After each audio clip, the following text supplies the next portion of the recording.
بسم اللہ الرحمن الرحیم۔ السلام علیکم ناظرین، حاضر خدمت ہے آپ کا میزبان عبدالقدوس راولپنڈی اسلام آباد کی سب سے بڑی خبر کے ساتھ۔ ناظرین، اگر ہم یہ کہیں کہ یہ پچھلے 2-3 سالوں کی سب سے بڑی خبر ہے، ایٹمی دھماکہ ہے سیاسی حوالے سے، تو بے جا نہیں ہوگا۔ خبر یہ ہے ناظرین کہ تاج و تخت کی جنگ بہت بھیانک ہوتی ہے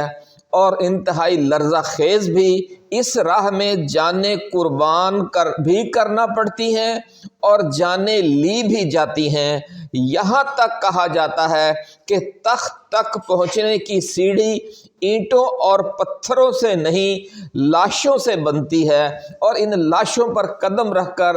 دنیا کے جو حکمران ہیں بنتے ہیں، بادشاہ بنتے ہیں، صدر، وزیر اعظم، مارشل لا ایڈمنسٹریٹر بنتے ہیں۔ ناظرین، دنیا کی جو لمبی چوڑی صدیوں ہزاروں سالہ تاریخ میں ایسے ان گنت واقعات ہیں کہ اگر ان کو فی الحال ہم ایک طرف رکھیں اور اگر صرف پاکستان کی 77 سالہ تاریخ پر ہی ایک نظر ڈال لیں تو شہید ملت لیاقت علی خان سے شروع ہونے والی یہ لرزہ خیز داستان ذوالفقار علی بھٹو، ضیاء الحق اور محترمہ بے نظیر بھٹو تک لاشوں کی سیڑھیوں پر چڑھ کر تخت اور حکمرانی کے لیے براجمان ہونے کے لرزہ خیز جو دستور دنیا ہے، اس کی واضح اور دو ٹوک مثال ہے۔ خود خلافت راشدہ میں ہم دیکھتے ہیں کہ ہمارے دوسرے، تیسرے اور چوتھے خلیفہ راشد حضرت عمر فاروق رضی اللہ تعالیٰ عنہ، حضرت عثمان غنی رضی اللہ تعالیٰ عنہ اور حضرت علی کرم اللہ وجہ الکریم خلافت کے تنازعات میں ہی شہید کر دیے گئے، حتیٰ کہ نواسہ رسول حضرت امام حسین علیہ السلام کو ان کے 72 جانثاروں سمیت ان کے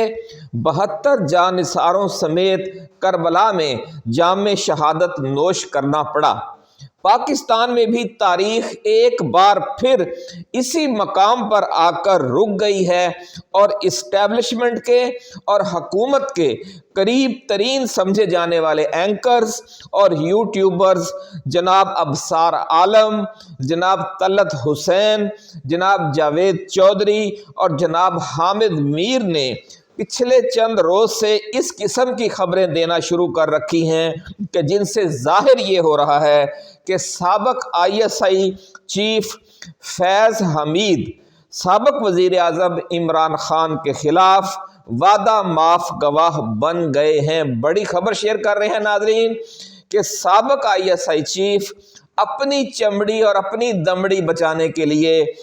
سابق وزیر اعظم عمران خان کے خلاف وعدہ معاف گواہ بن چکے ہیں، اور انہوں نے اپنے ایک قلعہ نما محل کے ایک غار نما کمرے میں جو بڑی ڈیجیٹل لاک والی تجوری بنا رکھی تھی جسے کھل جا سم سم کر کے کھولا جاتا تھا،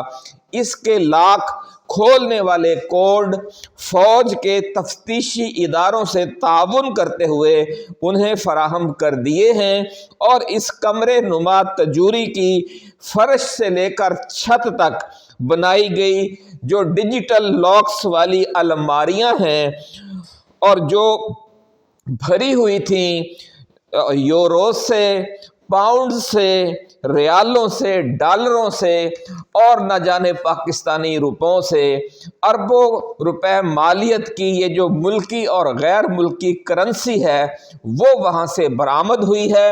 اربوں روپے مالیت کے زیورات اور تھیلیوں میں بھرے ہوئے ہیرے جواہرات کا ایک بڑا خزانہ بھی وہاں سے برآمد ہوا ہے، اور ایسی قیمتی تفصیلات اور سنسنی خیز راز بھی وہاں سے برآمد ہوئے ہیں جن کی قیمت بھی اربوں روپے بنتی ہے۔ ایسی حساس اور نازک فلمیں اور تصاویر، خاص طور پر برہنہ تصاویر اور برہنہ ویڈیوز تک بھی برآمد ہوئی ہیں جن کی قیمت اربوں روپے سے زائد ہے، کیونکہ یہ ننگی فلمیں اور ننگی تصویریں جن شخصیات کی ہیں وہ سب زندگی کے مختلف شعبوں سے تعلق رکھنے والے ٹاپ کے لوگ ہیں اور ارب پتی اور کھرب پتی لوگ ہیں۔ ایسی معلومات اور فائلیں برآمد ہوئی ہیں کہ جنہیں متعلقہ شخصیات کو دکھا کر ان کی وفاداریاں بھی تبدیل کروائی جا سکتی ہیں یا پھر کروڑوں اربوں روپے بطور بھتہ بھی وصول کیا جا سکتا ہے۔ صرف یہی نہیں ناظرین کرام، بلکہ پاکستان کے پہلے وزیر اعظم شہید ملت لیاقت علی خان کے قتل سے لے کر بھٹو کی پھانسی، ضیاء الحق کے طیارہ حادثے میں مارے جانے اور بے نظیر بھٹو کے قتل سمیت اہم ترین واقعات پر پاکستان کی جو پرائم انٹیلیجنس ایجنسی ہے اس کی کلاسیفائیڈ انویسٹیگیشن رپورٹس کی فوٹو کاپیاں بھی اس تجوری نما کمرے سے برآمد ہوئی ہیں، اور پچھلے 20-30-40 برس سے میدان سیاست کے اہم کرداروں، وزرائے اعظم، صدر محترم، جو صدور تھے، جو وزرائے اعلیٰ تھے، جو گورنرز تھے، سینیٹرز تھے، ججز تھے، جرنیل تھے، ارکان اسمبلی، بڑے بڑے تاجر و صنعت کار، ان سب کی ذاتی و کاروباری زندگیوں کے حساس رازوں پر مشتمل دستاویزات بھی اس غار نما تجوری سے برآمد ہوئی ہیں، جسے ہم ایک قسم کا طلسم ہوش ربا بھی کہہ سکتے ہیں کہ جو کھل جا سم سم کے ایک کوڈ سے اوپن ہوتا تھا، اور جب تک جنرل فیض حمید تفتیشی اداروں سے تعاون پر آمادہ نہ ہوتے تو تفتیشی ادارے اس غار نما تجوری کے کمرے کے اندر داخل نہیں ہو سکتے تھے۔ اس کمرے سے جو ڈیجیٹل ڈائری برآمد ہوئی ہے وہ بھی اپنی جگہ پر ایک الگ طلسم ہوش ربا ہے، اور وہ ڈیجیٹل ڈائری بھی خفیہ کوڈ سے کھلتی ہے اور اس پر ڈیجیٹل قلم سے ہی لکھا جاتا ہے، اور اگر خفیہ کوڈ کے بغیر اسے کھولنے اور پڑھنے کی کوشش کی جاتی تو ایک خودکار سسٹم کے تحت اس ڈائری میں موجود تمام جو ڈیٹا تھا، جو تمام معلومات تھی، وہ اڑ جانی تھی، ڈیلیٹ ہو جانی تھی۔ اس لیے اس حساس ترین معلومات کے خزانے تک رسائی بھی اس وقت تک ممکن نہیں تھی کہ جب تک جنرل فیض حمید تفتیشی اداروں سے تعاون کرنے پر آمادہ نہ ہوتے۔ چنانچہ اطلاعات یہ ہیں کہ اعلیٰ ترین عسکری حکام سے مبینہ ڈیل کے تحت جنرل فیض حمید کو وعدہ معاف گواہ بنا لیا گیا ہے، اور اس شرط پر اب وہ مکمل تعاون کر رہے ہیں، اور انہوں نے ڈیجیٹل ڈائری کا پاس ورڈ تفتیشی اداروں کو دے دیا ہے، اور اس ڈائری کا ہر صفحہ پڑھنے پر تفتیش کاروں پر مبینہ طور پر حیرتوں کے پہاڑ ٹوٹ رہے ہیں کہ جنرل فیض حمید نے یہ کیا ظلم ڈھایا اپنے آپ پر بھی اور پوری قوم پر بھی کہ قواعد و ضوابط کی سنگین خلاف ورزی کرتے ہوئے وہ ISI کا حساس ترین ریکارڈ اور اس کی کاپی لے کر اپنے گھر چلے گئے، اور وہاں بھی ISI کا ایک متبادل ڈیٹا بینک قائم کر لیا۔ ناظرین کرام، ذرائع کا یہ بھی دعویٰ ہے کہ انہوں نے اس ڈائری میں عمران خان کے ساتھ مل کر ملک پر اگلے 10 سال تک حکومت کرنے کی تمام پلاننگ بھی درج کر رکھی ہے مبینہ طور پر، اور مبینہ طور پر ہی 1932 تک کے تمام پلان بڑی تفصیل کے ساتھ اس ڈائری میں درج کر رکھے ہیں۔ ناظرین، ذرائع کا یہ بھی دعویٰ ہے کہ ان سنسنی خیز پلانز کی تفصیل آنے والے دنوں میں ایسے ہی اینکرز اور یوٹیوبرز کے ذریعے میڈیا میں لیک کی جائے گی جن کا ہم ابھی اوپر ذکر کر چکے ہیں، اور اس کیس میں ایک طرح سے عمران خان کو سزائے موت کا ملزم قرار دینے کے لیے زمین ہموار کی جائے گی، جس طرح بھٹو کو سزائے موت سنانے اور پھانسی دینے سے پہلے اس وقت کے پرنٹ میڈیا کے ذریعے ان کی کردار کشی کی طویل مہم چلائی گئی تھی اور اس وقت کے صفحے اول کے قومی اخبارات اور ان سے منسلک ایڈیٹرز، رپورٹرز اور کالم نویس اس مہم میں پیش ہوا کرتے تھے۔ جناب ابصار عالم نے اس بڑے اسکینڈل کی تفصیلات فاش کرتے ہوئے یہ دعویٰ بھی کیا ہے کہ فیض حمید کی اس غار نما تجوری کے برآمد ہونے اور ڈیجیٹل ڈائری کے ملنے اور فیض حمید کے وعدہ معاف گواہ بننے کے حوالے سے عمران خان کو اڈیالہ جیل میں آگاہ کر دیا گیا ہے اور ان تک یہ وارننگ پہنچا دی گئی ہے کہ اگر انہوں نے اسٹیبلشمنٹ کے ساتھ تعاون کرتے ہوئے موجودہ ہائبرڈ نظام حکومت کے تحت رہ کر سیاست کرنے پر آمادگی ظاہر نہ کی تو اس کیس میں وہ پھانسی کے پھندے تک جا سکتے ہیں۔ جناب ابصار عالم نے تاحال یہ خبر لیک نہیں کی کہ عمران خان نے اس ہائبرڈ نظام کے اندر رہ کر سیاست کرنے یا پھر اپنے موقف پر ڈٹے رہنے اور جام شہادت نوش کرنے میں سے کس آپشن کو اختیار کرنے کا فیصلہ کیا ہے، یا یہ کہ ابھی تک انہوں نے سوچنے اور غور و فکر کے لیے وقت مانگ رکھا ہے۔ ان تینوں آپشنز کے حوالے سے ابھی جو اسٹیبلشمنٹ کے قریبی یہ جو 4-5 یوٹیوبرز اور اینکرز ہیں وہ خاموش ہیں۔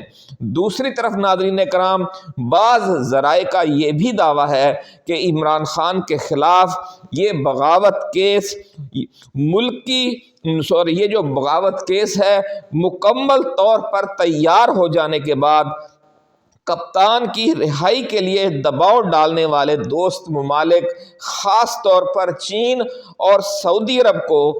اس معاملے کی سنگینی سے آگاہ کر دیا گیا ہے۔ بڑی خبر ہم ناظرین آپ کے ساتھ شیئر کر رہے ہیں کہ عمران خان کے خلاف سزائے موت کا باعث بن سکنے والے اس سنگین کیس کی جو تفصیلات سے جو دو دوست ممالک عمران خان کی رہائی کا مطالبہ کر رہے ہیں مسلسل پچھلے کئی برسوں سے، کئی ماہ سے، تو اس میں بڑی شدت آئی ہوئی ہے۔ ہم آپ کو وضاحت دے چکے ہیں، یہ ساری ڈیٹیل انہیں بھی پہنچا دی گئی ہے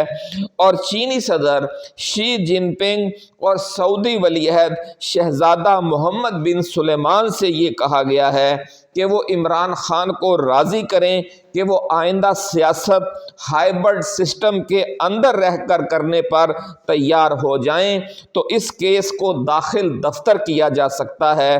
تاہم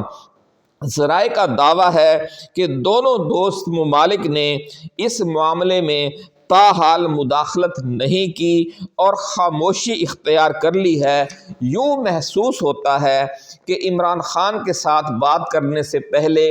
وہ خود اس ساری صورتحال کا تجزیہ کر رہے ہیں کہ کپتان کو جس جال میں پھنسا لیا گیا ہے اس سے نکلنے کے لیے وہ عمران خان کو کیا مشورہ دیں کہ کیا وہ اس ہائبرڈ سسٹم کے اندر رہ کر سیاست کرنے پر آمادہ ہو جائیں یا وہ ڈٹ جائیں، یا یہ کہ وہ اس نازک مرحلے پر اپنے محسن اپنے بھائی عمران خان کی کیا خدمت اور کیا مدد کر سکتے ہیں۔ یہ تو ناظرین ایک اوپن سیکرٹ ہے کہ جو سعودی ولی عہد ہیں شہزادہ محمد بن سلمان، انہوں نے عمران خان کو اپنا بڑا بھائی کہا ہے اور اب تک جو انہوں نے سعودی شاہی وقار کے تحت اپنے اس بول کا، اپنے اس وعدے کا پورا پاس رکھا ہوا ہے اور پاکستان کے 6 سال سے وہ دورے پر نہیں آئے اور پاکستان کو بڑے پیمانے پر کوئی امداد بھی انہوں نے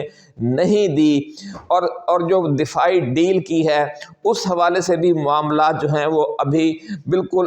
اپنے حتمی مراحل میں داخل نہیں ہوئے۔ انہیں انتظار ہے کہ عمران خان کب رہا ہوتے ہیں اور واپس اقتدار میں آتے ہیں تاکہ جو سفر رک گیا تھا 4 سال پہلے اسے وہیں سے دوبارہ شروع کیا جا سکے۔ دوسری طرف چین کی حکومت ہے کہ ان کا جو بہت بڑا اتحادی ہے وینزویلا، اس پر امریکہ نے جس طرح سے حملہ کر کے بالواسطہ انداز میں قبضہ کر لیا ہے، تو اس سے بھی زیادہ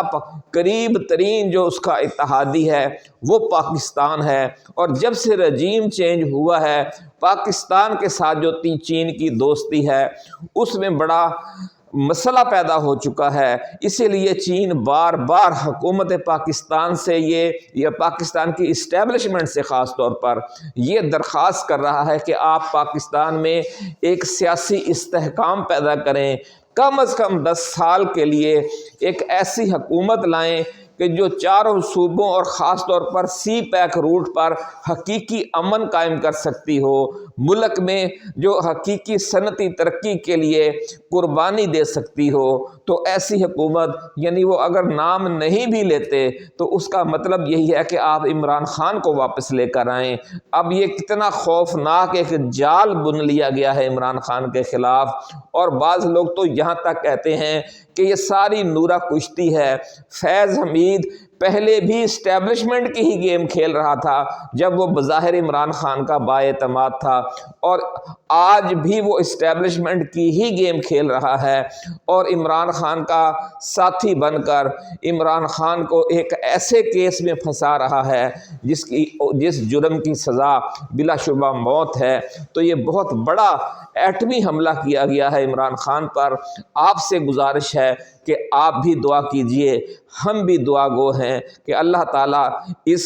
آزمائش سے خان کو سرخرو کرے۔ آخر میں ہم اپنے دوستوں کو یاد دلانا چاہتے ہیں کہ جنہوں نے ابھی تک چینل کو سبسکرائب نہیں کیا وہ اسے سبسکرائب کر کے گھنٹی کا نشان ضرور دبا دیں تاکہ ہماری نئی آنے والی ایسی ہی ایکسکلوسیو اور ریسرچ بیسڈ ویڈیوز آپ کو بر وقت ملتی رہیں اور کوئی اہم ویڈیو آپ کی نظروں میں آنے سے رہ نہ جائے۔ ناظرین، اگر یہ ویڈیو آپ کو پسند آئے یا ہماری ٹائم لائن پر موجود کوئی اور ویڈیو آپ کو اچھی لگے تو آپ نے اسے بھی شیئر ضرور کرنا ہے، کیونکہ اسی طرح چراغ سے چراغ جلا کر ہی ہم جو مین اسٹریم بکاؤ میڈیا ہے اس کی پھیلائی ہوئی مایوسی، نا امیدی اور خوف کے اندھیروں کو دور کر سکتے ہیں۔ اپنا خیال رکھیے گا۔ اللہ حافظ۔ پاکستان زندہ باد۔